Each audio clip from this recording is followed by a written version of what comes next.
Disquiet gives Angels of Death vibes as we watch a man try to escape a hospital filled with different peoples and beings where, for him, it's hard to tell who might be a friend and who might be a foe.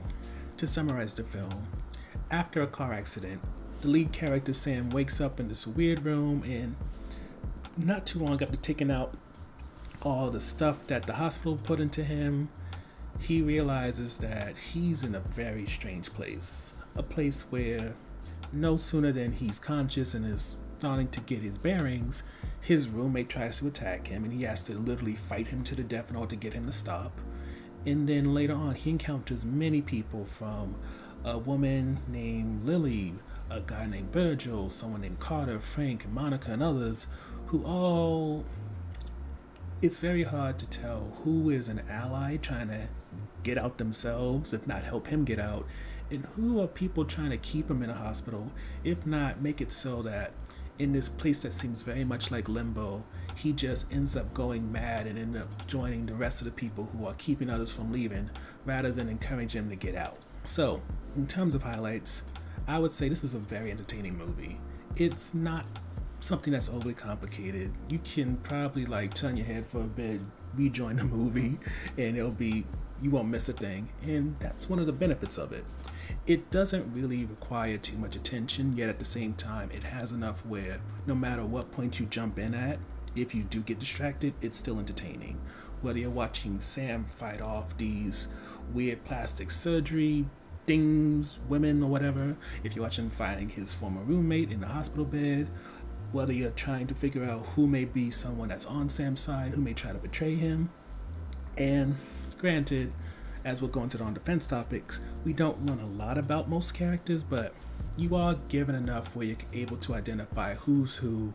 and even grow some kind of attachment to them, to the point where when some like Monica aren't moving like you need them to so they can get to some kind of freedom, you do get a little bit pissed because you made all this investment into them and they're not showing that they're grateful for you caring about them, for lack of a better way to put it. So when it comes to the on-the-fence portion, if you're someone like me who enjoys character development, this movie may not give enough. For the most part, each character is set up so that you understand how they ended up in this weird hospital in limbo. Whether it's the situation between Carter and Frank, in terms of Frank thinking that Carter was trying to rob a store and Frank shooting Carter, and then Frank getting shot by the person who's actually trying to rob the store. Whether it's Monica ending up in this weird limbo because during her breast augmentation something happened, or Sam ending up there because he got hit by a drunk driver while he was looking at his phone.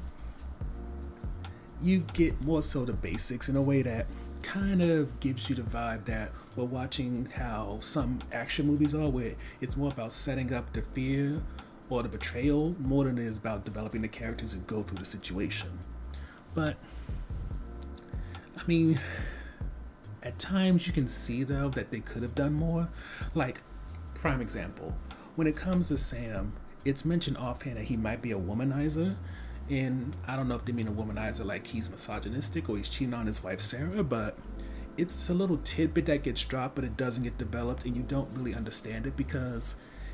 when you consider how Sam interacts with Lily, how he's seen with his wife Sarah, or even Monica, who's somebody who strips in front of him at one time and kind of flirts with him, he doesn't come off like a womanizer. So on top of getting this vibe that there's not a lot of character development, there's also moments where it kind of seems like there should have been more, and it kind of hinted that there could be, but for whatever reason, there's no follow through. But again, it's only an issue if you're someone who really wants character development, but if you come into this movie just looking for a bunch of horror scenes and stuff like that, you'll be perfectly fine. Overall, when it comes to Disquiet, it delivers the basics as it keeps you on your toes, leaves you wondering who may live, die, who's a friend or a foe, and when it comes to the ending, it's satisfying and will send you off happy.